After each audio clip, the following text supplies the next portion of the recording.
अस्सलाम नाज़रीन, मैं हूं अरसलान खोकर। आप देख रहे हैं प्रोग्राम प्ले फील्ड। 32 टीमें फाइनलाइज हो चुकी हैं वर्ल्ड कप के उस मरहले के लिए जिसे नॉकआउट स्टेज कहा जाता है। एक मैच और टीम बाहर। बड़ी अच्छी अच्छी टीम्स आई हैं, कौन कौन सी आई हैं उस पर भी बात करेंगे, किसका किससे मैच है वो भी बात कर लेंगे। लेकिन ये जो 32 टीम्स आई हैं इनकी क्या कारकर्दगी रही उस राउंड में, जहाँ पर 48 टीम्स थी और फिर 48 में से कट के ये 32 बची, यानी 32 टीम्स फाइनल हुई हैं। दूसरी तरफ हम ज़रा देख रहे हैं कि एक लंबे चौड़े टाइम से पाकिस्तान में फ़ुटबॉल को लेकर काफ़ी जिक्र हो रहा था। इस वर्ल्ड कप के साथ एक नई चीज़ सामने आई। पाकिस्तान भर में एक डिबेट शुरू हो गई है कि डायस्पोरा प्लेयर्स पर अब ज़्यादा नज़र रखी जाए। अच्छा, डायस्पोरा के बहुत सारे लोगों का ख्याल है मैं बड़ा ख़िलाफ़ था, तो मैं ऐसे था, तो मैं वैसे था। भाई मैं ख़िलाफ़ नहीं हूँ। मैं कहता हूँ आप एक क्वालिटी के प्लेयर्स लेकर आएँ पाकिस्तान, वो एक बार पाकिस्तान को आगे पहुँचाएँ, लेकिन उन्हें यहाँ डोमेस्टिक में खिलाएँ, वो यहाँ खेलें, हमारे डोमेस्टिक के लड़कों की कैपेसिटी बिल्डिंग हो। ये कहता हूँ मैं।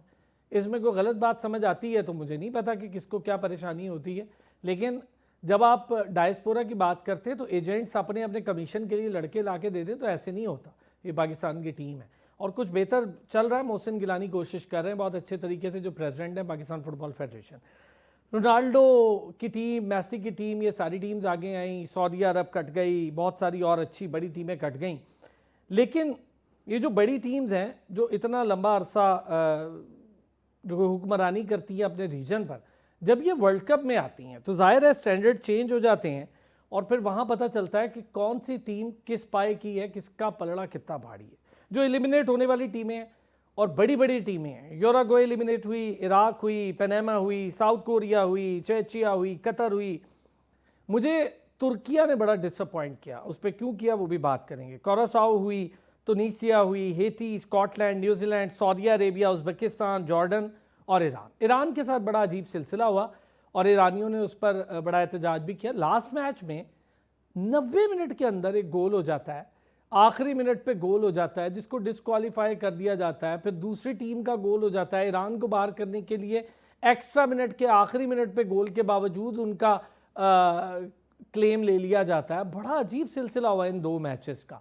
तो मैं ज़रा इस पर भी बात करूँगा कि ईरान के साथ ऐसा क्यों हुआ, क्योंकि पूरी दुनिया में इसकी बात हो रही है।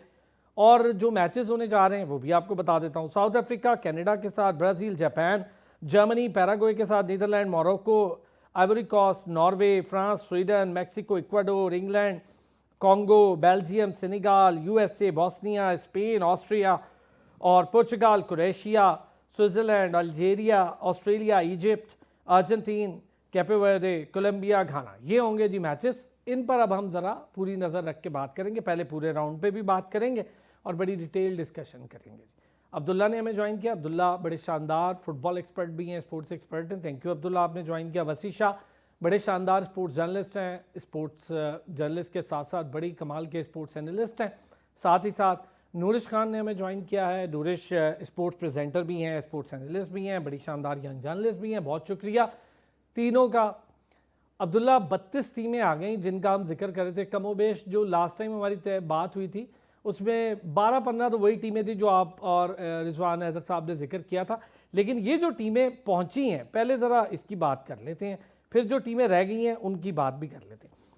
साउथ अफ्रीका, कनाडा बहुत अच्छा पहली बार खेल रही है, अगले राउंड में गई है। कैपे वर्दे बहुत कमाल किया है, कैपे वर्दे ने आगे चली गई है पहली बार ही। कॉन्गो फर्स्ट टाइम आगे चली। काफ़ी बड़ी बड़ी टीम्स की बजाय जो नई टीम्स हैं उन्होंने टैबूज तोड़े हैं, तारीख रकम की है। बड़ा ज़बरदस्त हुआ है अब्दुल्ला। हाँ जी, वो आपका देखें स्टार्ट बहुत अच्छा, वर्ल्ड कप अच्छा इन्होंने एक्सपेंड किया 48 टीम्स का। देखें कि वर्ल्डे जैसी टीम आ गई है, इनकी पॉपुलेशन बहुत कम थी, इन्होंने कुराकाओ ने बहुत अच्छी फाइट दी थी और एक ड्रॉ भी लिया था इक्वाडोर के खिलाफ, तो फिर भी इतना था नहीं कि जर्मनी और आइवरी कोस्ट को हराएं। देखें आपका कनाडा साउथ अफ्रीका तो एक मैच हो गया, 1-0 हो गया है, कनाडा जीती लास्ट मिनट पे। आप ये टफ गेम थी क्योंकि दोनों टीम्स एक ऐसी सिचुएशन पे थे कि फर्स्ट वर्ल्ड कप था, आप कह सकते हैं। कनाडा ने एक रिकॉर्ड बनाया अपने क्लब हिस्ट्री में, राउंड ऑफ 16 में फर्स्ट टाइम पहुंचे हैं। तो आप वर्ल्ड कप ऐसे गेम एक्सपेक्ट करें कि अभी और भी गेम्स आएंगी, जिस तरह आप अर्जेंटीना के वर्ल्डे है, अभी क्या पता कि वर्ल्डे हरा सकती है अर्जेंटीना को। एक ड्रॉ, एक और नहीं है ड्रॉ, क्योंकि इन्होंने ग्रुप स्टेजेस में तो 3 ड्रॉज किए हैं, एक और ड्रॉ भी हो सकता है और अर्जेंटीना पेनल्टीज पे हरा के आगे क्वालिफाई कर सकते हैं। अच्छा ये बताएं मुझे, अब ये जो हम जिन टीम्स का जिक्र कर रहे हैं जो रह गई हैं, चले उससे शुरू कर लेते हैं। अच्छी अच्छी मुझे सऊदी अरब से उम्मीद नहीं थी, तुर्किया से उम्मीद नहीं थी कि इस किस्म की गेम, नए ममालिक आए थे उनमें आप इतनी जल्दी बाहर हो जाना। यूरुग्वे बिल्कुल ही हाथ पांव छोड़ के बड़ी अजीब बात है, यूरुग्वे जैसी टीम। और फिर आप इनमें अगर देखें, कतर को मौका मिल रहा है, पहले भी वर्ल्ड कप खेल चुकी है, चलो वो आपने आराम से अपना मुल्क को होस्ट कर रहा था, तो इस बार आपने क्वालिफाई करके खेला, जाने नहीं मारी। तुर्किया, क्या प्रॉब्लम हुई तुर्किया, न्यूजीलैंड, स्कॉटलैंड और सऊदी अरब और यूरुग्वे के साथ? तुर्की का तो आप एक्सपेक्टेशन तो बहुत थी, जैसे आर्डा गुलर उनके स्टार प्लेयर हैं, तो टर्की से तो बहुत एक्सपेक्टेशन थी। उनका ग्रुप भी ज़रा देखा जाए तो आसान ही था, पैराग्वे जैसी टीम थी एक, तो और आगे अमेरिका थी। अमेरिका तो टर्की ऑब्वियसली उनसे बेहतर ही थे, और रैंकिंग में भी आप देखें तो बेहतर थे। यूरुग्वे तो आपके बहुत स्ट्रॉन्ग टीम रही है बहुत सालों से, वर्ल्ड कप्स भी जीते हुए हैं, तो यूरुग्वे से भी आप एक्सपेक्ट कर रहे थे कि आगे कम से कम एटलीस्ट सेकंड आए, क्योंकि उनके ग्रुप में आप देखें स्पेन तो ऑब्वियसली फर्स्ट की आप एक्सपेक्टेशन थी। यूरुग्वे से आप कह सकते हैं कि सेकंड आना चाहिए था। बहुत गंदी परफॉर्मेंस, उनके पास बार्सिलोना के कैप्टन हैं और मैड्रिड के भी कैप्टन हैं, रियल मैड्रिड के, तो इतने स्टार प्लेयर्स से टीम भरी हुई थी, तो ये तो उनके लिए ये बड़ा अच्छा पॉइंट है कि दो आपके पास स्टारों काफ़ी होते हैं, पूरी पूरी टीम्स में एक एक स्टार है और बामुश्किल है। हम कह रहे थे क्रोएशिया के लिए मुश्किल होगा, मॉडरिच कुछ नहीं कर पा रहे, लेकिन क्रोएशिया की टीम बड़ी जम के खेली और उन्होंने कोशिश की कि हम आगे जाए, चलिए भी गए। वैसी जो टीमें रह गई, Uruguay, Iraq, Panama, south Korea अच्छा खेल रही थी, लेकिन पता नहीं क्यों मुझे समझ में नहीं। ईरान के साथ तो जो हुआ उस पर एक अलग चैप्टर डिस्कस करते, लेकिन ये जो पहले टीम्स रह गई, स्कॉटलैंड बड़ा मुझे उम्मीद नहीं थी। सऊदी अरेबिया बिल्कुल ऐसी परफॉर्मेंस नहीं थी सऊदी अरेबिया की जैसे लीग मैचेस में होती रही है। बहुत शुक्रिया आपने मंजूर किया। देखें टीम्स ने बहुत डिसअपॉइंट किया, इंक्लूडिंग टर्की। उनके कुछ प्लेयर्स यूरोप में खेलते भी हैं और उसके बावजूद भी उन्होंने क्वालिफाई नहीं किया। स्कॉटलैंड का एक पूरा एक सिस्टम है, उनके प्लेयर्स भी यूरोप में खेलते हैं, जो यूरोपियन लीग्स हैं वहाँ पर खेलते हैं, लेकिन उसके बावजूद भी वो नहीं पहुँच सके। और मुझे ये लगता है कि ये जो कतर या सऊदी अरेबिया या ये जो टीम्स हैं, इनसे मुझे एक्सपेक्टेशन ख़ास तौर पर नहीं थी, बिकॉज जो वो वर्ल्ड कप का जो स्टैंडर्ड है वहाँ तक पहुँचना और फिर उसके बाद वहाँ पर कम्पीट करना। सऊदी अरेबिया ने लास्ट वर्ल्ड कप में अर्जेंटीना को हराया, लेकिन हैविंग सेड दैट मुझे नहीं लगता था कि वो इतनी बड़ी टीम्स थी, इतनी बड़ी माइट थी कि वो नेक्स्ट राउंड तक जाती। और देखें ये जो सारी टीम्स हैं, इनको अगर आप क्लोजली देखें तो ये आज इस वक्त बाहर इस वजह से हैं कि इनका डिफेंस स्ट्रॉन्ग नहीं था। हम कैबे वर्डी की बात करते हैं, साउथ अफ्रीका राउंड ऑफ 32 में पहुंचा, अभी बाहर हो गया, लेकिन उससे पहले अगर आप देखें तो इन्होंने अपना डिफेंस बहुत स्ट्रॉन्ग रखा। साउथ अफ्रीका के खिलाफ सिर्फ मैक्सिको ने 2 गोल किए और तमाम मैचेस में उन्होंने एक गोल कंसीड किया, उसके अलावा गोल नहीं कंसीड किया उन्होंने। कैबे वर्डी की जो हम बात करते हैं तो उन्होंने ड्रॉ तभी किया कि उन्होंने अपना गोल पोस्ट स्ट्रॉन्ग रखा वहां पर, और फिर जब उन्हें चांस मिला उन्होंने आगे गोल कर दिया। तो इम्प्रेसिव भी रही, बड़ी बात है। और आप देखें ना, जो टीम छोटे छोटे ममालिक हैं, चंद प्लेयर्स का थाउजेंड्स के पूल में से टीम बन रही है, वहां पर वो इतनी स्ट्रॉन्ग टीम बना रहे हैं, कमाल है। ये चीज़ होती है कि आप कितने हंग्री हैं for football and for that stage. अब यहाँ पर अपने पाकिस्तान की आपने इंट्रो में बात की, चलें वो ऑफ टॉपिक हो जाएगा, बाद में बात करेंगे, लेकिन हमारी इतनी आबादी होने के बावजूद और स्पोर्ट्स का टॉपिक ऑफ ही होता है जी। अब आप देख लें कि एशियन 3 बड़ी जाइंट्स जो अगर पॉपुलेशन के लिहाज से देखा जाए, China, India and Pakistan, 42% of the world's population वो फुटबॉल नहीं खेल रही, जस्ट बिकॉज कि यहाँ पर वो इतना इंटरेस्ट ही नहीं है। और वहाँ पर देखें कि एक मैच जीतते हैं तो वहाँ पर मुल्क में अभी इक्वाडोर ने जब जर्मनी को हराया तो वहाँ पे पब्लिक हॉलीडे का ऐलान कर दिया गया। तो वहाँ पर लोगों को जीत इतनी बड़ी मैटर करती है और इतनी बड़ी चीज़ होती है। तो ऑल इन ऑल एक अच्छा टूर्नामेंट स्टार्ट रहा, लेकिन मुझे फिर मैं जो पहले दिन से मौक़िफ़ था वो यही था कि आप बहुत ज़्यादा आपने एक्सपेंड कर दिया इस वर्ल्ड कप को, ज़रूरत से ज़्यादा। मुझे ये लगता है, ये मेरा तज्ज़िया है, शायद कोई मुझसे इख्तिलाफ़ कर सकता है, लेकिन मुझे ये लगता है कि आप 32 टीम्स ही रहने देते, जस्ट बिकॉज अब देखें जिस तरह जर्मनी ने इक्वाडोर से मैच हार गया था तो वो शायद इस टूर्नामेंट में ना रहता।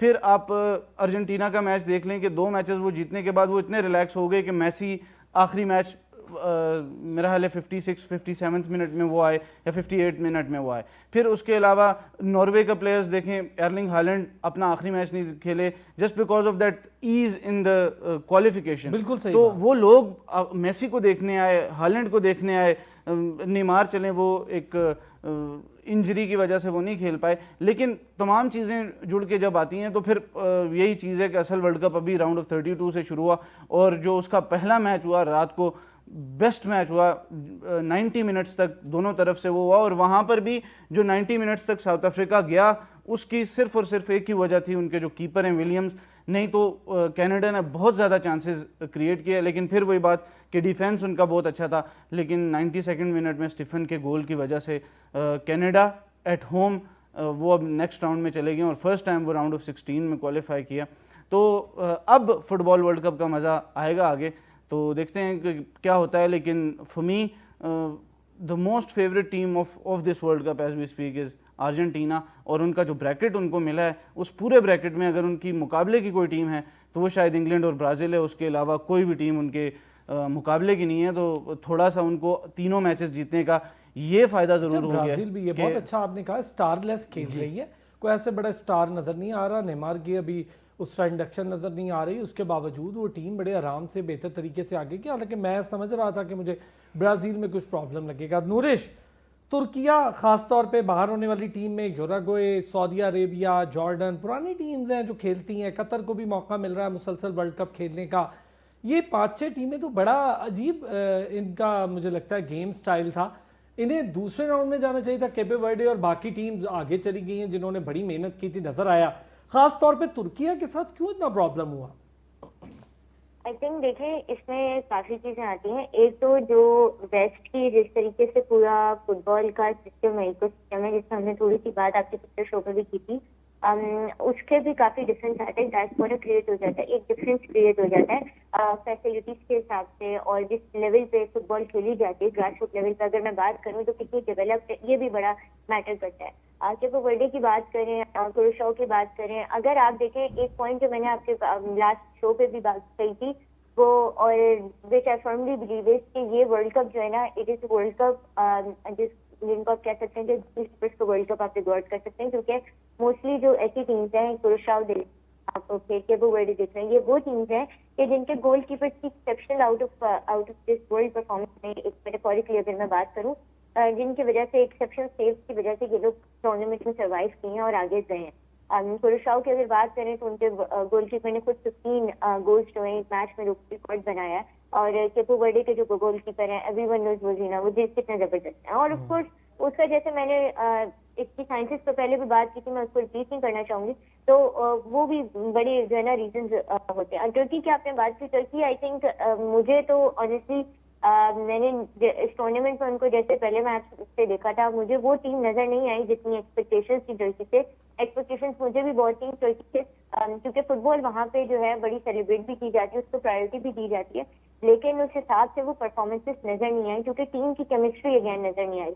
और मैं एक जिक्र और करना चाहूंगी तुनिशिया के हवाले से, मैं यहाँ पे जिक्र करना चाहूंगी आपके शो की। तुनिशिया आई थिंक एक ऐसी टीम है कि जिनकी मैनेजमेंट उनको जो है ना, ये थोड़ा बोल्ड वर्ड होगा बट खा गई, क्योंकि उन्होंने जो है ना बीच टूर्नामेंट में उनके मैनेजर को जो है सैक कर दिया। तो ये आप इस तरह से एक जो है ना लॉस के बाद आप इस तरह से ड्रास्टिक चेंजेस नहीं कर सकते। इस ऑफ कोर्स टीम की केमिस्ट्री को पूरी बिल्डअप पे जो है ना वो फर्क पड़ता है। इसके अलावा अगर मैं बात करूं तो आई थिंक अभी जो जिस तरीके से मैं अभी भी ये इतना बोल्ड ओपिनियन भी दूंगी कि आई स्टिल थिंक कि अभी जो आगे के मैचेस आने वाले राउंड ऑफ 32 में उसमें हमें काफी अपसेट देखने को मिलेंगे। और एक बात मैं वसी भाई की बिल्कुल इंडोर्स करूंगी, विकेट के जो 48 टीम से एक्सपेंड किया, आई ऑल्सो बिलीव कि उससे थोड़ा सा ना कॉम्पिटिशन डाइल्यूट हो गया है, क्योंकि जब हमें काफी ज्यादा जो है ना इक्वलाइजर्स भी नजर आए कि जिससे वो कंपटीशन जो एक होता है, जैसे कल के मैच की बिल्कुल परफेक्ट एग्जांपल थी, वो एक ऐसा मैच था जो बिल्कुल लास्ट सेकंड तक आपको जो है ना it kept you at the edge of your seat. और अच्छा, बॉस्निया को भी नूरिश, अच्छा बहुत अच्छा आपने ये एनालिसिस किया। मैं बॉस्निया को भी रेट नहीं कर रहा था कि बॉस्निया इस तरह से आगे चला जाएगा, मुझे नहीं लग रहा था। बड़े खामोशी के साथ खेले, बड़ी खामोशी के साथ आगे पहुंच गए। देखिए यही होती है ना कि मैं जापान का यहाँ पे जिक्र करना चाहूंगी। बोस्निया की बात करें, जापान ने भी बहुत जबरदस्त अंदाज में, मैं तो उनको अंडरडॉग कहती हूँ और मुझे अभी भी उम्मीद है कि राउंड ऑफ 16 में मैं यहाँ तक कहूंगी कि they very well have their potential in them to beat Brazil today. जब मैं एक अपसेट आज एक्सपेक्ट कर रही हूँ ब्राजील वाले मैच में। लेकिन बोस्निया की जो बात है, आई थिंक बोस्निया जो है वो दे हैड इट देम, और बड़ा उन्होंने जो है ना बड़ा टैक्टिकली खेला है। और अगर आप देखें ना तो ये जो स्मॉल टीम्स हैं, केपो वर्डे बात हो गई, बोस्निया की बात हो गई, ये ऐसी टीम्स हैं कि जिनका जो अगर हम थोड़ा एनालाइज करें ना तो इन्होंने स्टार्ट से अटैकिंग शुरू नहीं की। इन्होंने पहले जो है ना, अगेन वही बात करूंगी, इनके गोलकीपर्स की वजह से इन टीम्स ने सर्वाइव किया है।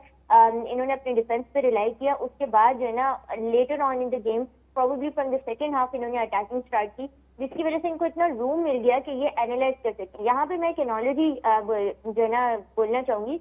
क्रिकेट में हम बड़ी बात करते हैं, और मैंने भी काफी जगहों पे ये बात की है कि जब पाकिस्तानी टीम की जब हम एनालिसिस कर रहे होते हैं बैटिंग की, तो हम ये बात करते हैं कि एक बैटर को जो न्यूली इनकमिंग बैटर होता है उसको चाहिए कि थोड़ा टाइम ले पिच पे, रादर देन के starting to hit right from the first ball. तो इस तरीके से नहीं होता। और इससे यही इश्यूज हमारी टीम पाकिस्तानी टीम में रहे हैं, तो उसकी वजह से हमने इश्यूज भी देखे हैं कितने क्रिएट हुए हैं कि अर्ली विकेट गिर जाती है। Same goes for football. जब आप एक ऐसी बड़े टूर्नामेंट में खेल रहे होते हैं, स्पेशली बड़ी टीम्स के अगेंस्ट खेल रहे होते हैं, तो आपको चांस जो है ना क्रिएट भी करना होता है, चांसेस जो है ना आपको प्रिवेंट भी करने होते हैं अगली टीम के, और खुद अपने लिए चांसेस क्रिएट करने होते हैं, और उसके लिए आपको स्टार्ट में डिफेंसिव खेलना होता है। तो आई थिंक ये स्ट्रेटेजी जो टीम्स आगे गई है राउंड ऑफ 32 में, जिनसे एक्सपेक्ट नहीं किया जा रहा था, वो अच्छा, उनके बड़ी लिए अच्छी right आपने way बात काम कही। किया। अगर कैबो वर्डे की बात करूं तो मुझे उनके कोच की बड़ी अच्छी बात लगी। उनसे जब पूछा कि आप बड़ी पहली बार आप लोग खेले, पहली बार आप लोग आ गए हैं और पहली बार आपने क्वालिफाई करने के बाद दूसरा राउंड भी क्वालिफाई कर लिया, उन्होंने कहा जी हमारा गेम स्टाइल यही था कि यूरोपियन फुटबॉल और जो अफ्रीकन फुटबॉल है बहुत फास्ट खेली जाती है। हमने सोचा ये था कि जितने ज़्यादा अटैक करेंगे उतने ज़्यादा चांसेस बनेंगे, और अगर हम दूसरे को अटैक करने का मौका देंगे तो हमें बहुत ज़्यादा डिफेंसिव होना पड़ेगा। उन्होंने कहा जी एक मैच में हमें बहुत डिफेंसिव होना पड़ा, उसके बाद हमने दोबारा स्ट्रेटजी अपनी रिव्यू की। तो ये जो रिव्यू स्ट्रेटजी करना, दोबारा से रिफ्रेश होना, ये चीज़ें बड़ी इंपॉर्टेंट। ईरान भाई 3 मैचेस, तीनों मैचेस में अलग अलग सिचुएशन, लेकिन एक सिचुएशन एक ही रही। मुझे लगने ऐसे लगा जैसे फीफा भी कहीं ना कहीं कॉम्प्रोमाइज़ हो गई है।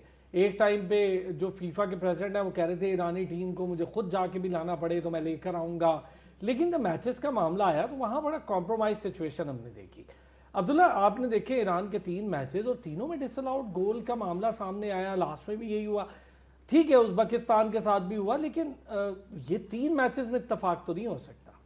वो ईरान वाले मैच में जो डिसअलाउ गोल था वो वैसे डिसअलाउ ही होना चाहिए था, क्योंकि इन्होंने एक रूल बुक में एक स्टेटमेंट है कि रूल बुक्स में कि अगर आपका जो लास्ट डिफेंडर होता है ना, कीपर को नहीं काउंट करते, ठीक है, जो लास्ट डिफेंडर होता है वो आपकी ऑफसाइड लाइन होती है। ठीक है। और जब आपका कीपर रश करता है ना, आगे फ्रंट पे आता है और डिफेंडर पीछे आ जाता है, एक डिफेंडर पीछे, तो वो डिफेंडर होता है वो एक आपका कीपर की रिप्लेसमेंट हो जाता है, और कीपर को डिफेंडर काउंट करते हैं। ओके, तो कीपर, अब देखें आप लास्ट डिफेंडर की लाइन पे देखें तो वो एक डिफेंडर थे, तो उनसे कीपर पे एक और डिफेंडर थे, तो वो रूल बुक के स्टेटमेंट के मुताबिक है कि आप वो कीपर की लाइन देखेंगे या जो आखिरी 10 प्लेयर्स जो आके फ्रंट पे होंगे ना उनको देखेंगे, उनमें जो लास्ट डिफेंडर हैं, तो वो उसके मुताबिक देखें तो आप वो ऑफसेट गोल था।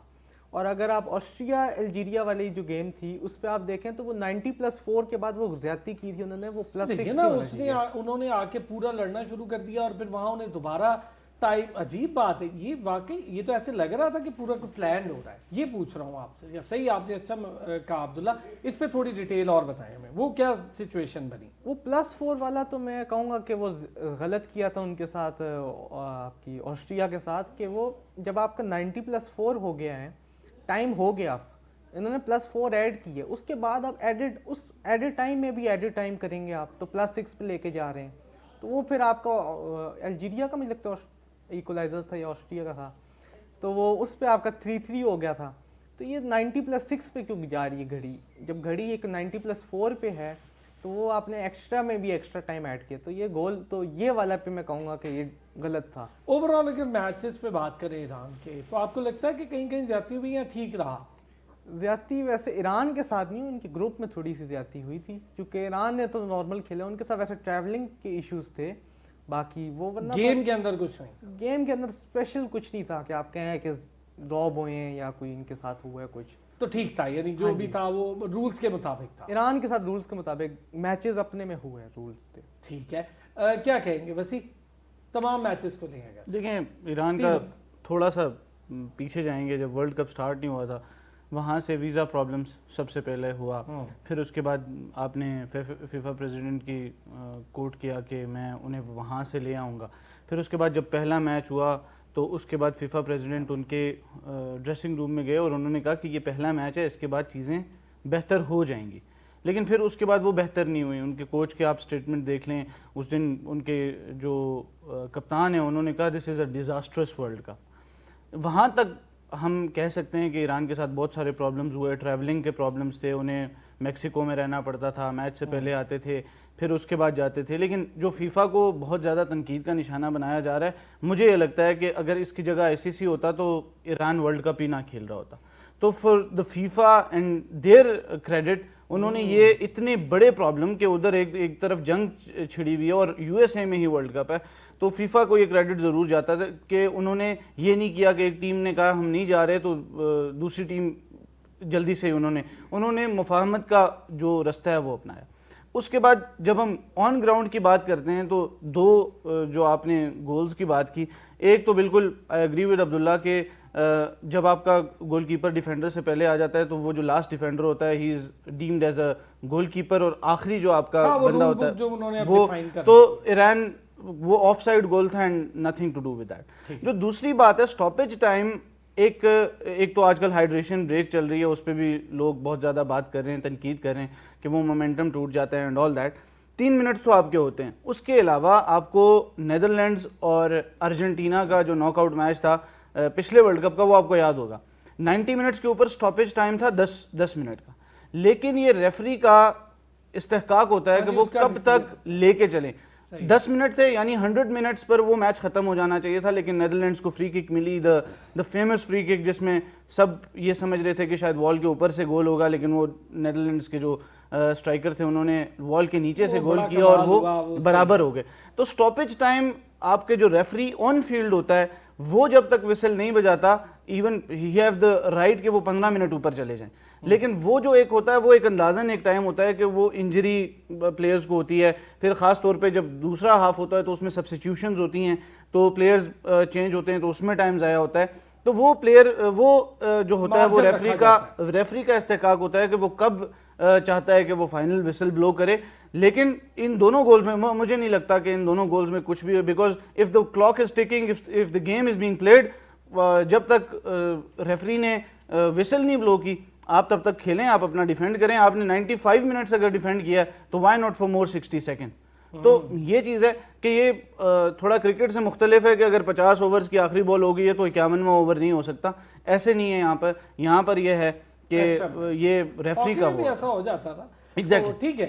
अच्छा नूरिश, यही ईरान वाला चैप्टर चूंकि बहुत ज्यादा डिस्कस हो रहा है, सोशल मीडिया भी इस पर बात कर रहा है जी जाती है यूं, लेकिन रूल बुक जो दोनों ने बताई, अब्दुल्ला ने भी बताई, वसी ने भी, रूल बुक के मुताबिक इन दोनों का भी ख्याल ये है और जो बड़े एक्सपेक्टेटर्स हैं और जो फुटबॉल एक्सपर्ट्स हैं उनका ख्याल है कि रूल बुक ओके था, लेकिन बाकी ट्रैवलिंग और ये चीज़ें ईरान के लिए बहुत ज़्यादा परेशानी का बायस रही।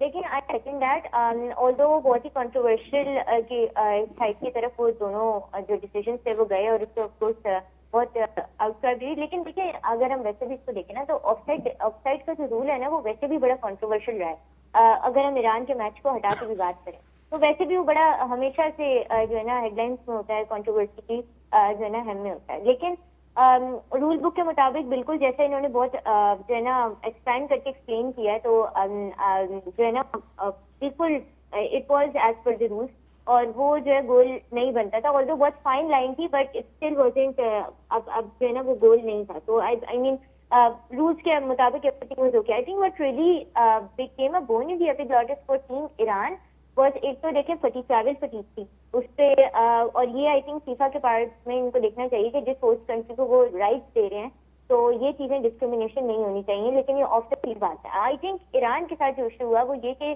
थोड़ा सा मुझे ऐसा फील हुआ कि ईरान जो है ना टैक्टिकल होने के बजाय इमोशनल एस्पेक्ट पे ज्यादा थे और उस तरफ से ज्यादा खेल रहे थे, तो उसकी वजह से उनसे जो है ना कुछ टैक्टिकल एरर्स भी हुए, ब्लेंडर्स भी हुए और आई थिंक उसकी वजह से ज्यादा जो है ना उनको इस पूरी वर्ल्ड कप कैंपेन में जो है ना नुकसान उठाना पड़ा। बहुत ज्यादा डिफेंसिव चले गए थे और मतलब अपने गेम से ज्यादा दूसरों के गेम पे फोकस था, ओपोनेंट टीम के गेम पे उनका ज्यादा फोकस था, which makes sense to an extent. लेकिन ये तब होना चाहिए जब आपका अपना गेम जो है ना आपका अपना ए गेम हो। आई डोंट थिंक ईरान का ए गेम था और वो उसके मुताबिक उसके बजाय जो ओपोनेंट टीम पे उनका ज्यादा फोकस था और इमोशनल जो है ना ज्यादा खेल रहे थे, which make sense considering the circumstances जो उनके कंट्री में चल रहे हैं ऑल।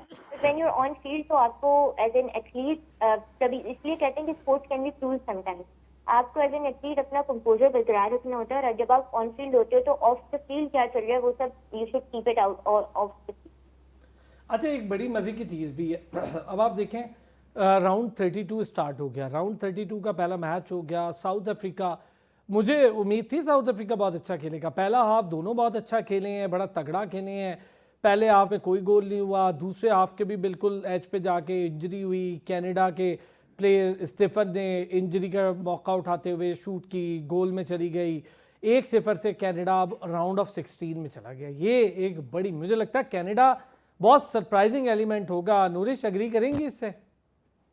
अग्रीड, बिल्कुल। और कनाडा के लिए खुद भी बहुत अच्छी ये चीज़ है। और जैसे अभी वसी भाई ने बिल्कुल कहा कि कल का मैच वाकई लग रहा था कि फुटबॉल का वर्ल्ड कप का मैच है और अब बाकी अब जो राउंड ऑफ 32 स्टार्ट हुआ है इससे अब जाके वर्ल्ड कप स्टार्ट हुआ है क्योंकि अब वो एसेंस आई है।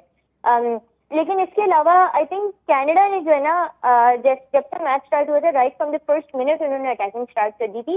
दे were just too good. What I feel is कि साउथ अफ्रीका एंड में थोड़ा फ्लॉपी हो गया था, स्पेशली जो स्टॉपेज टाइम के बाद जो एक्स्ट्रा टाइम मिला था जिसमें गोल हुआ है कनाडा का, उसमें आई थिंक वो थोड़ा सा जो है ना रिलैक्स्ड हो गए थे और they couldn't see it coming. अब कनाडा तो दे मतलब वही इन्होंने किया कि साउथ अफ्रीका को उस वक्त अटैक किया जब दे वर लीस्ट एक्सपेक्टिंग। और ये आई थिंक साउथ अफ्रीका के पार्ट पे इसका जो है ना रिस्पॉन्सिबिलिटी थोड़ी सी ज्यादा जाती है कंपेयर टू कनाडा के। उनको अपना डिफेंस जो है ना गार्ड डाउन नहीं करना चाहिए।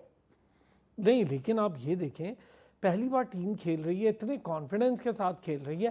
पहले में हमले किए हैं साउथ अफ्रीका ने, टिका के हमले किए हैं, उन्होंने गोल नहीं होने दिया वसी, और उन्होंने अपना पूरा मार्जिन रखा कि ठीक है गोल नहीं हो रहा, इनसे भी नहीं हो रहा था, इन्होंने भी हमले किए। लेकिन साउथ अफ्रीका चूंकि एक एक्सपीरियंस टीम है ना, अब साउथ अफ्रीका जैसी टीम को इंजरी टाइम पे लास्ट टाइम 90+ मिनट पे आपने शूट मारी, बॉल गोल में चली गई, गेम अप, आप राउंड ऑफ 16 से बाहर। देखिए यही चीज़ होती है, फुटबॉल का हुस्न ही ये होता है। और इस तरह की बड़ी गेम्स का राउंड ऑफ 32 अब एक नॉकआउट कप शुरू हो गया, तो उसके बाद जब आप साउथ अफ्रीका की बात करते हैं, मैंने स्टार्ट में भी बात की कि साउथ अफ्रीका अच्छा खेला, साउथ अफ्रीका ने बहुत अच्छा डिफेंड किया, लेकिन बिल्कुल आपने ठीक कहा कि चांसेस भी क्रिएट किए, लेकिन कनाडा ने जितने चांसेस क्रिएट किए उतने शायद नहीं कर पाया। और फिर वो shot after shot, shot after shot, फिर जब 90 मिनट्स गुजर जाते हैं, 92 मिनट्स गुजर जाते हैं, तो वो आपकी एक एग्जॉस्ट भी हो जाते हैं आप बीइंग टीम। और साउथ अफ्रीका वो एक पॉइंट ऐसा होता है कि जो टीम थोड़ा सा ब्लिंक करती है वो टीम हार जाती है। और कल मुझे लगता है कि South Africa was the first one who ब्लिंक्ड, और जो गोल हुआ आउट ऑफ द बॉक्स जो किक उन स्टीफन ने की, बेहतरीन गोल किया। यानी गोलकीपर या डिफेंडर्स का उसमें कोई कसूर नहीं था, that was pure brilliance from the striker. तो ये चीज़ है कि जब आप एक ऐसी इंडिविजुअल ब्रिलियंस, जिस तरह मैं विनीशियस जूनियर की बात करता हूँ, उन्होंने मोरक्को के खिलाफ ब्राज़ील ऐसे खेल रही थी जैसे कोई सी टायर की क्लब टीम होती है, बट वो विनीशियस जूनियर का एक मोमेंट ऑफ ब्रिलियंस था जिसकी वजह से वो मोरक्को के खिलाफ मैच बराबर कर गए। इसी तरह एक दो मैचेस और भी इस तरह थे कि जिसमें एक इंडिविजुअल ब्रिलियंस की वजह से, इससे पहले उसका टूर्नामेंट के ऊपर शायद इतना फ़र्क नहीं पड़ा कि टीम मुकम्मल बाहर हो गई, लेकिन यहाँ पर साउथ अफ्रीका को ये देखना पड़ा कि वो टूर्नामेंट से बाहर हो गए। लेकिन all in all south Africa के लिए ये भी एक बड़ा ही था कि नेक्स्ट राउंड में पहुंचे। और लेकिन यह है कि कल Canada throughout this tournament उन्होंने 6 गोल्स भी एक मैच में किए, so they are the team to look forward to. और फिर ये बात है कि अगर ब्राज़ील अगर जापान को हराता है तो नेक्स्ट मैच ब्राज़ील और कनाडा का ही होगा। नहीं, तो नीदरलैंड और मोरक्को के दरमियान एक होगा, नीदरलैंड या मोरक्को में से एक। अच्छा okay, so that is in itself a very big game कि आप देखें कि नीदरलैंड्स और मोरक्को दोनों एक तगड़ी टीम्स हैं और उनमें से एक आगे जाएगी। तो एक मोरक्को आई एलिमिनेट तो हो फिर जाएगी। वो आपको पता बॉडी डॉजिंग की माहिर है, फिर वो तो ये खेलने चीज़ इस है। तरह नहीं देगी आसानी से। लेकिन हैविंग सेड दिस, कल कनाडा मुझे लगता है कि डिजर्वेड विनर्स थे। उन्होंने थ्रू आउट 90 मिनट्स बहुत अच्छी फुटबॉल खेली और जो हमले उन पे हुए वो उनको पसपा करते रहे, और जब उन्हें आखिरी एक स्निफ मिला, हल्का सा स्निफ, उसमें उन्होंने गोल कर दिया और अपना, और फर्स्ट टाइम वो राउंड ऑफ 16 में पहुंचे हैं अपने बहुत होम बड़ी ग्राउंड बात है। मैं तो इस पे इसलिए कि आप पहली बार ही वर्ल्ड कप खेल रहे हैं, क्वालिफाई पहली बार कर रहे हैं, वर्ल्ड कप खेल रहे हैं अब्दुल्ला, और आप देखें पहली बार वर्ल्ड कप का कॉन्फिडेंस देखें आप, मतलब इतनी कमाल टीम आई है, मुझे बहुत पसंद आए हैं उनके। अब ये स्टीफन का जो गोल था वो बहुत अच्छा कहा, वसी ने उसको एलेबरेट बड़ा प्यारा किया, जिस तरह उसने गोल पोस्ट के अंदर बॉल पहुंचाई है, मतलब एक्यूरेसी एक चीज, बड़े अरसे बाद मुझे किसी स्ट्राइकर की शूट ये बड़ा मजा आया देख के। एक उज़्बेकिस्तान का जो वो गोल डिसअलाउड हो गया था, वो बड़ा कमाल गोल किया था उनके खिलाड़ी ने, लेकिन बहरहाल ये तो गोल हो ही गया। साउथ अफ्रीका मुझे थोड़ा एज लग रहा था, जिस तरह शुरू में उन्होंने बहुत तगड़ी गेम खेली, पहला हाफ तो बड़ा चढ़, दूसरा हाफ भी तकरीबन 90 मिनट तक चला ही गया था, बस इंजरी टाइम के ऊपर गोल हुआ है। हाँ जी, कनाडा ने आपका देखें मैच जीत के, पर आगे उनके इम्पोनेंट भी मुश्किल ही है, वो मुझे लगता है राउंड ऑफ 16 में बाहर हो जाएंगे। नेदरलैंड और मोरक्को है, तो नेक्स्ट गेम पे ऑब्वियसली मुश्किल ही है, चांसेस कम है। पर उनकी टीम भी वैसे काफ़ी स्ट्रॉन्ग थी, उनके पास लाइक्स ऑफ अल्फोंसो डेविस थे, जोनाथन डेविड, पर लाइक उनका गोल तो स्टेफन ने की है, पर ये भी बहुत स्ट्रॉन्ग प्लेयर्स थे। तो लाइक कनाडा की परफॉर्मेंस बहुत अच्छी थी, स्ट्रॉन्ग परफॉर्मेंस। साउथ अफ्रीका वैसे तो आप साउथ कोरिया की जगह हैं, वैसे वो लाइक किसी फारिग टीम की जगह नहीं है, वो एक अच्छी हाँ, टीम एक की अच्छी है। टीम की जगह है, बहुत तो अच्छी, लाइक सही ये बात भी है। साउथ अफ्रीका को क्रेडिट बनता है कि वो एटलीस्ट क्वालिफाई कर गए इस राउंड में, क्योंकि उनका तो चांसेस, अगर आप पहले प्रिडिक्ट करेंगे, अगर आप वर्ल्ड कप से पहले जिस तरह प्रिडिक्ट करेंगे, तो साउथ अफ्रीका को आप कहेंगे कि थर्ड आएगी या फोर्थ आएगी।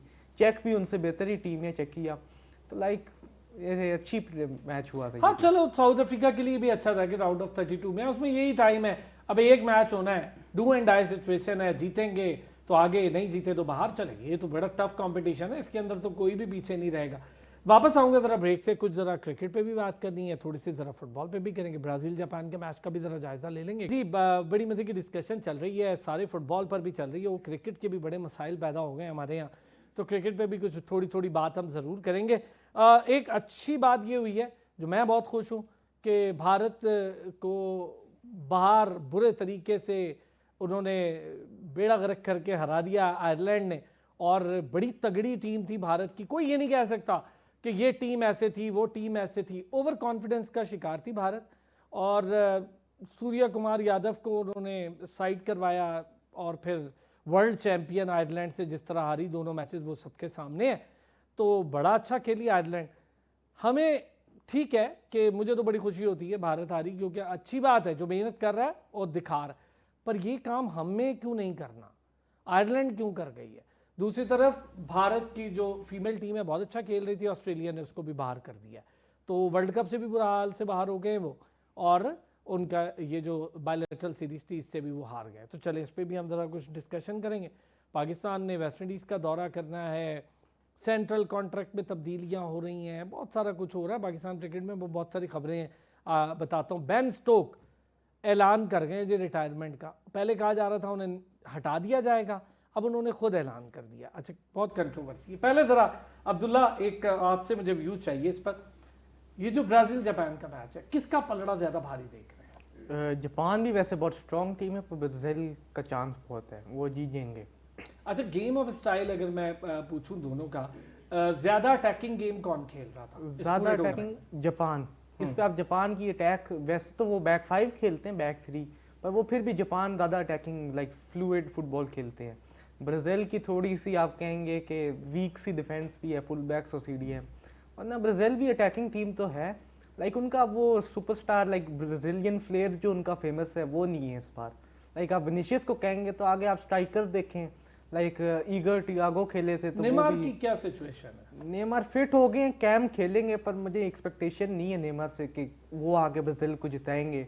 लाइक उनको आप कह सकते हैं नाम तो बहुत बड़े हैं, पर हमेशा से ब्राज़ील का नेमार प्रॉब्लम रहे हैं कि लाइक आप ये नहीं कहेंगे कि नेमार उनको कैरी करके जाएंगे, नेमार उनको बस कैम की स्पॉट पे रखेंगे, लेके भी इसलिए आए हैं कि अगर वर्ल्ड कप जीत के तो नेमार भी कोई वर्ल्ड कप जीते हों।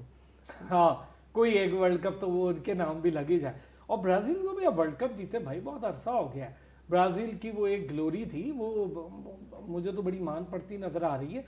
और जिस तरह से अर्जेंटीना ने मैराडोना के बाद अपनी ग्लोरी को कैरी रखा है, बहुत बड़ी बात होती है। पुर्तगाल एक छोटी टीम से रोनाल्डो ने बड़ी टीम बना दी, उसके हिस्से में यही बहुत बड़ी बात है कि उसने एक छोटी टीम से बड़ी टीम बना दी। पुर्तगाल इतने हाई स्टेटस की टीम कभी भी नहीं हुआ करती थी, नॉर्मल यूरोपियन टीम थी, अच्छा खेलती थी, लेकिन इतने हाई स्टेटस की टीम नहीं थी। Argentine, Brazil, Italy, Spain, England और ये राज करती थी। कंबोडिया बड़ी अच्छी टीम हुआ करती थी, लेकिन देखें वो क्वालिफाइंग राउंड और ये सारी चीज़ों में बड़ा फंस के रह गए। क्या कहेंगे सर, शॉर्ट सा वसी पहले ज़रा ब्राज़ील वर्सेस जापान। देखें, ब्राज़ील मैंने पहले बोला कि वो अच्छी टीम है और उसमें विनी जूनियर की जो बात की, वो एक इंडिविजुअल ब्रिलियंस वहाँ पे नज़र आती है। उसके अलावा फ्लेयर वो मिसिंग है, जो ब्राज़ील वाला फ्लेयर होता है। अब्दुल्ला ने बहुत अच्छी बात की कि वो वाला फ्लेयर मिसिंग है, और उस किस्म की कोई परफॉर्मेंस जिस तरह एक स्टेटमेंट विन होती है आप ग्रुप स्टेजेस में देख लें, वो उन्हें नहीं मिली। और वो at the back of the mind, जितनी बड़ी टीम ब्राज़ील है उनके माइंड में ये होगा कि यार हम कोई स्टेटमेंट वाली जैसे 5-0 या 4-0 वाली जीत हम नहीं हासिल कर पाए। और उसकी वजह यही है कि वो थोड़ा सा अपनी जो एक नेचुरल गेम होती है उससे थोड़ा सा पीछे थे। और वहाँ पर एक तो नेचुरल गेम होती है और दूसरा एक रिसोर्सेज होते हैं, तो शायद वो इस बार ब्राज़ील के पास इतने अच्छे नहीं हैं कि वो उस लेवल की गेम खेलें जिस लेवल पे वो जाने जाते हैं और जिस लेवल पे वो खेलते हैं। तो लेकिन ऑल इन ऑल मुझे ये लगता है कि यहाँ पर पलड़ा अगर देखा जाए तो 60-40 ब्राज़ील ही है, क्योंकि वो हैविंग सेड एवरीथिंग उनके पास इतने प्लेयर्स कुछ मौजूद हैं कि जो आगे जाके आपको अच्छे लेवल पर खेलते हैं। और वो प्रेशर सिचुएशन जो होता है, और फिर असल में स्ट्रक्चर बड़ा उनका बड़ा तगड़ा रहा है। अब्दुल्ला, आपने भी ब्राज़ील को ही सपोर्ट किया कि अगले राउंड के लिए ब्राज़ील जाएगी? हाँ जी, ब्राज़ील मुझे लगता है जीत जाएगी नहीं। ठीक हो गया। क्या कहेंगे नूरिश, ब्राज़ील वर्सेस जापान? देखिए, मैंने थोड़ी देर पहले भी कहा था कि मुझे आज ऐसा लग रहा है कि एक अपसेट हमें देखने को मिलेगा। I think Japan is gonna win. I know it's a very bold take, but I feel like कि नेमार अगेन, जिस तरह दुल्ला भाई ने बात की, I think Neymar he is just there for his star, जो उनकी पूरी एक आइडेंटिटी है उसकी वजह से। और मैंने I have also been a firm believer of the fact कि नूरिश, आप ना रात में जाग के बहुत सख्त हो गई। आप एक अपसेट की तलाश में हैं। नहीं, मैं एक वैसे अगर हम इसको थोड़ा ग्राउंड रियलिटी के ऊपर भी देखें तो आई थिंक इन्होंने जो पेड्रो के साथ जो है ना बड़ी ज्यादती की है, उनको बिठा के just to fit in Neymar. Neymar पहले तो फर्स्ट हाफ में तो ब्राजील के लिए इंजर्ड रहे, फिर उन्होंने अभी मैच खेला उसमें भी इतना कुछ परफॉर्म नहीं किया। अब पेड्रो होते ब्राजील के लिए तो वो एक उनकी, आप देखते फिर उनकी स्ट्रेंथ कितनी नेक्स्ट लेवल पे होती, फिर वो ब्राजील होती जो पहले जो प्राइम टाइम पे थी। अभी आई थिंक इनकी इतनी ज्यादा स्ट्रेंथ है। और जापान की मैं बात करूँ ना, जापान को आई थिंक काफी लोग अंडर एस्टिमेट करें। जापान का जितना मैंने गेम देखे हैं उनके पास बिल्कुल ये पॉसिबिलिटी है और कि वो जो है ना टेबल्स को टर्न कर सकते हैं, क्योंकि बहुत टेक्निकली खेलते हैं। उनका कोच बहुत ज्यादा जो है ना अनकन्वेंशनल है। एंड अनकन्वेंशनल से मतलब ये कि जहाँ बाकी कोचेस को हम देखें, बाकी टीम्स को देखें, वो कन्वेंशनल मेथड्स पे जाते हैं, उधर अभी तक वो थोड़े ओल्ड स्कूल मेथड्स इस तरह इस्तेमाल करते हैं कि उसको वो जो है ना मॉडर्न डे फुटबॉल के अंदर इनकॉर्पोरेट करने की कोशिश करते हैं, और ये ब्लेंड जापान के लिए काम कर रहा है। तो आई थिंक इट्स 50-50 लग रहा है मुझे, या 51-49 बोलूंगी मैं आज के गेम को। ओके, चलें हम भी देखेंगे फिर आज क्या होता है। आते हैं थोड़ा सा क्रिकेट की भी बात करेंगे जी। पहले जरा नूरिश, ये जो भारत के साथ आयरलैंड ने किया है और ऑस्ट्रेलिया ने जो वुमेन वर्ल्ड कप में सेमीफाइनल की दौड़ से बाहर कर दिया है, तो यके बाद दीगरे एक साथ 2 शिकस्तें और बड़ी भारी शिकस्त हैं। जी बिल्कुल, अपसेट तो है ये इंडिया के लिए, बहुत बड़ा अपसेट है। अपसेट भी छोटा वर्ड है। आयरलैंड से ने ना सिर्फ हराया बल्कि वाइट वॉच किया और अच्छे तरीके से खेला। आयरलैंड के लिए ऑफ कोर्स एक बहुत हेवनली ये सीरीज साबित हुई है। लेकिन देखें, बिल्कुल आपने एक बात बिल्कुल सही कही थी अभी जो आपने इंट्रोड्यूस किया था इसमें, कि इंडिया जो है ना वो अपनी ओवर कॉन्फिडेंस की वजह से मारा गया है। और वो क्योंकि उन्होंने क्रिकेट जैसे इतने प्योर गेम को भी पॉल्यूट कर दिया, तो ये जो डे था ना वो मैं ये कहूंगी कि इनएविटेबल था। हाँ जी, वो बात थी ना, हम तो अपनी 4 टीमें बनाए तो चारों की चारों वर्ल्ड कप के सेमीफाइनल में आ जाएं। ऐसे ही है बिल्कुल। वो उन्होंने इस तरह के बयान दिए और फिर अब देखें जो टीम इतना ज्यादा इस तरह से विन करती आ रही होती है ना, उनका बैड डे ड्यू होता है। लेकिन दैट बीइंग सेड इस्लान भाई, यहाँ पे मैं एक और बात करना चाहूंगी कि देखें इंडिया को मैं थोड़ा सा इस बात पे अप्रिशिएट इसलिए करूंगी कि उन्होंने they were bold enough to experiment. Surya Kumar Yadav को बिठाना एक कंट्रोवर्शियल सा डिसीजन जरूर है, लेकिन देखिए हमें नहीं पता बिहाइंड द सीन्स क्या हुआ है। Surya Kumar Yadav just became a father, may be this was one of the many reasons कि उनको बिठाया गया। बट जिस तरह से लग रहा है सूर्या कुमार यादव की परफॉर्मेंस हुई एज अ कैप्टन, जो है जो कैप्टन बनने के बाद इंडिविजुअल परफॉर्मेंस में उनकी इम्पैक्ट हुई थी पिछले कुछ वर्ल्ड कप से, I think that was a reason as well. लेकिन देन श्रेयस अय्यर को कैप्टन बनाना, I think he was just unfortunate कि नहीं हो पाया, कैरी नहीं कर पाए, टीम जेल नहीं कर पाए proper. I think team was very very over confident, जिसकी वजह से वो नहीं कर पाए। देन वही बात, अच्छा चले, कैप्टनसी एक बात है, मैं एक शॉर्ट सी चीज, अभिषेक शर्मा इतना हाइप क्रिएट, इतना सारा कुछ स्कोर ही नहीं कर पाया, दोनों मैचेस में कुछ नहीं कर पा रहा था। Noorish, I think ji, I think Abhishek Sharma जो है ना, वो मैंने पहले भी बहुत एक बोल्ड ओपिनियन दिया था, I think he is not sustainable as a player. वो जो है ना, मतलब हाइप के प्लेयर है, अच्छा खेल लिया तो खेल लिया, बट मतलब ही द काइंड ऑफ प्लेयर जो, अगर आपको याद हो, जब रिजवान स्टार्ट में आए थे, बिल्कुल जब स्टार्ट में आए थे, तो वो भी ऐसे जज्बाती खेलते थे। आई थिंक ये उस टाइप के प्लेयर है, मतलब वो एज अ प्लेयर सस्टेनेबल है। जब ऐसे प्लेयर पे आप ओवर रिलाई करते हो तो फिर इस तरह के आपको bad day in the office आते हैं। एक ऐसा प्लेयर जो अपने आप को जो है ना, वो ओपन टू एक्सपेरिमेंटेशन नहीं रख रहा, लर्न नहीं करना चाह रहा, और वो ही कन्वेंशनल चीजों पे चल रहा है, क्योंकि क्रिकेट जिस रेंज ऑफ स्ट्रोक्स अब आपके पास बढ़ गई। अच्छा एक शॉर्ट सा जल्दी से मुझे इस पे एक शॉर्ट सा कमेंट दें, फिर मैं वसी से भी इस पे बात करूंगा। वुमेन टीम भी बहुत ओवर कॉन्फिडेंस का शिकार लगी और अपनी ओवर कॉन्फिडेंस की वजह से इतना स्कोर भी करवा गए और फिर हारे भी। अग्रीड बिल्कुल। लेकिन जैसे मैंने कहा कि एक टीम जो जीतती हुई आ रही होती है, उनके लिए एक bad day in the office due होता है, और इंडिया के लिए था। और इंडिया के लिए वैसे मैं आपको बताऊं, इंडिया जितनी फॉर्म हुई भी थी ना अपने गेम प्लान को लेके, इस वुमेन्स टीम की मैं बात कर रही हूँ, तो ये इनएविटेबल था, क्योंकि जब आपके पास कोई बैकअप प्लान नहीं होता ना, आप वर्स्ट के सिनारियोज को नहीं सोच रहे थे। अब India was very confident against Australia, लेकिन ऑस्ट्रेलिया की जो टीम है ना लड़कियों की, that's absolutely brilliant. Alyssa Healy के बाद एलिसा हीली जो टीम छोड़ के गई है, बेथ मूनी और ये सब जो है ना, सोफी मोलिनिक, ये वो टीम है कि जो यंगस्टर्स की टीम है, तो ये मॉडर्न डे क्रिकेट की रग रग से वाकिफ है। तो इंडिया ने वही गलती की जो एक्सपेक्टेड था कि इनको अंडर एस्टिमेट करना, कि एलिसा हीली वाली टीम वहां भी आपको समझ पता के बैठे हुए थे कैप्टन पहले। तब्दील हो जाएगी, अभी देखिएगा आप, उनके भी कैप्टन पे बातचीत शुरू होगी, वुमेन टीम की भी। वसी, दो रसीद आयरलैंड से शिकस्त भारत की और फिर वर्ल्ड कप से बाहर होना वुमेन। सर पहले विमेंस क्रिकेट की बात करूंगा। कल एलेक्स हार्टली और केट क्रॉस ने एक पॉडकास्ट किया और उसमें उन्होंने बात की कि ट्यूसडे को जो सेमीफाइनल होना था, वो पहले से बीसीसीआई ने और इंडियन क्रिकेट काउंसिल यानी आईसीसी ने ये तय किया हुआ था कि इंडिया वो वाला सेमीफाइनल खेलेगा। वो ऐसे ही हुआ कि मेरे लिए चाय कंट्रोवर्शियल है ये वैसे। जी, मेरे लिए चाय आई और मैं चाय पीने से पहले ही यहाँ से उठ के चला गया। इंडिया के साथ हुआ ये। बैकअप प्लान्स उनके पास यही होते हैं कि अपनी मर्जी के पिचेस बना लें, अपनी मर्जी के कंडीशंस में खिला लें, लेकिन उसके लिए फिर आखिर में जो जुगत मारी एलेक्स हार्टली ने कि उसके लिए पहुंचना सेमीफाइनल में बड़ी बात होती है। और कल से उन बेचारियों को, दोनों इंग्लैंड की प्लेयर्स को गालियां पड़ रही हैं इंडिया से और डेथ थ्रेट्स मिल रही हैं। मैं अभी उनका एक पोस्ट सुन रहा था कि उनको डेथ थ्रेट, ऐसे इंडियंस हैं। लेकिन जब बात करते हैं, मैं जब इंडिया के बारे में बात करता होता हूं तो ये ही होता है कि इंडिया विमेंस क्रिकेट जिस तरह उन्होंने रिग करके 50 ओवर्स वर्ल्ड कप जीता, यहाँ पे हार गए। अब आगे आ रहा है 50 ओवर्स वर्ल्ड कप, वो जीत जाएं साउथ अफ्रीका में, आगे T20 वर्ल्ड कप है। अपनी कंडीशंस में तो आप फट्टा बना के और फिर इतना और जीत जाए। आप आयरलैंड गए, आपकी हालत देख लें आपका क्या हुआ है।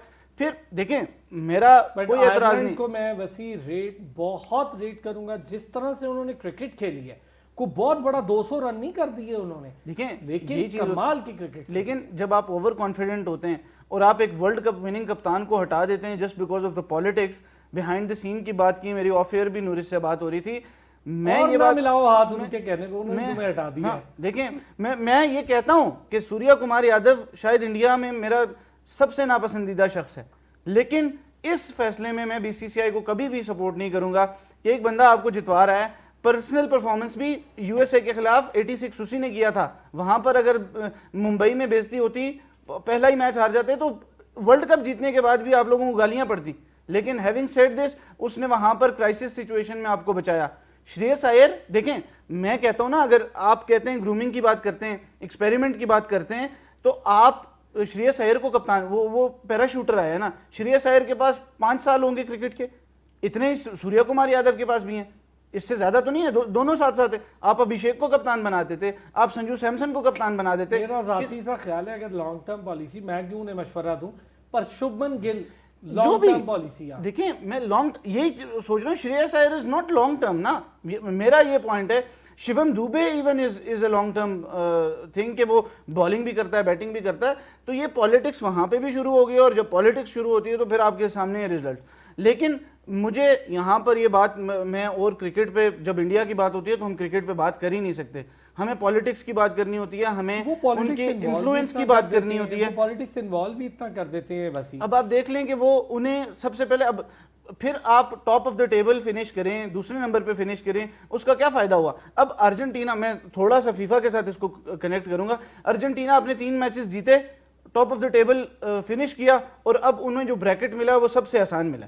ठीक है, मैंने स्टार्ट में बात की कि वो आगे जाएंगे, और यहाँ पे इंडिया को आपकी मर्जी है, शाम वाला मैच खेलना है, 7 बजे वाला मैच खेलना है, इस ग्राउंड पे मैच खेलना है, बारिश हो गई तो एक्स्ट्रा मिलेगा, ये हो गया वो हो गया। इंडिया को आप इतना ही अगर सपोर्ट कर रहे हैं तो फिर बात वही एलेक्स हार्टली वाली है कि वहां तक पहुंच जाएं, आगे हम उन्हें ट्रॉफी पकड़ा देंगे, वो हमारा काम। तो वहां तक पहुंचे ही नहीं, ये सबसे अच्छी बात है कि आगे हम अब अच्छी जो 4 टीम्स हैं उनको वो करेंगे। और दूसरा ये है कि वहां पर भी 2 तगड़ी टीम्स थी इंडिया की, विमेंस टीम के ग्रुप में एक ऑस्ट्रेलिया थी, एक साउथ अफ्रीका थी, दोनों से हार गए। तो विमेंस क्रिकेट में सबसे ज्यादा सैलरी इस वक्त इंडियन क्रिकेटर्स की है। ठीक है, सबसे बड़ी लीग उनके पास है, उनके बकौल। ठीक है, मेंस क्रिकेट के लिए भी ये बात करूंगा, विमेंस क्रिकेट के लिए भी यही बात करूंगा। साउथ अफ्रीका में जाके वर्ल्ड कप जीते, इंग्लैंड में जाके वर्ल्ड कप जीते, ऑस्ट्रेलिया में जाके वर्ल्ड कप जीते हैं, और फिर हमसे बात करें। हमारी क्रिकेट, अपनी क्रिकेट बहुत खराब है, लेकिन आप भी कोई तुरम खान नहीं है कि आप 5 टीमें बना के, 6 टीमें बना के, ये सिर्फ एक माइंडसेट है। और हम खुद, हमारे खुद जो एक्सपर्ट्स बैठ के ये बातें कर रहे होते हैं, मैं इसीलिए चुप था आज तक कि मुझे पता था कि ये जब जाएंगे मुल्क से बाहर, अभी आगे इंग्लैंड के खिलाफ भी इनकी सीरीज है, 5 T20 में देख लूंगा कि वहां पे भी क्या होता है। तो away from home India is a minnow, simple is that. आप देख लें पिछले टूर्नामेंट्स, 2015 का वर्ल्ड कप क्या हुआ, 2017 की चैंपियंस ट्रॉफी कहां तक गए, 2019 का वर्ल्ड कप कहां तक गया इंडिया, सेमीफाइनल। बात है इन्फ्लुएंस 2017 की चैंपियंस ट्रॉफी का आपने जिक्र किया, मुझे करता नहीं हूं मैं नॉर्मली ये बात, बट उस वक्त हमारी टीम ना बिल्कुल यंगस्टर्स की टीम, एग्जैक्टली। सिर्फ हफीज शोएब मलिक को छोड़ दें आप, सरफराज खुद भी नए थे और पूरी टीम नई थी। जो परफॉर्मर थे वो बाबर आजम, शादाब और यही सारे यंगस्टर्स, हसन अली, ये सारे परफॉर्मर थे। और फिर एक मुझे इजाजत दीजिएगा जल्दी से। और जो अहमदाबाद में जो फाइनल हुआ, एक अच्छी टीम, एक ऑस्ट्रेलिया की टीम सामने आई, वहां पर ढेर हो गए। 2022 का जो वर्ल्ड कप जिसका पाकिस्तान फाइनल खेला, उसके सेमीफाइनल से बाहर हो आपके गए। साथ अभी क्रिकेट पे ना, ये जरा football away world from cup home, छठे, yes. हम क्रिकेट पे बड़ी डिटेल डिस्कशन करते हैं। आज वसी फुल अपनी उन्होंने इमोशंस का इजहार भी किया। Wasi thank you so much. Noorish Khan बहुत शुक्रिया, अब्दुल्ला बहुत शुक्रिया आपका, आपने हमें ज्वाइन किया। नाज़रीन कल फिर होगी आपसे मुलाकात, अपना ख्याल रखिए।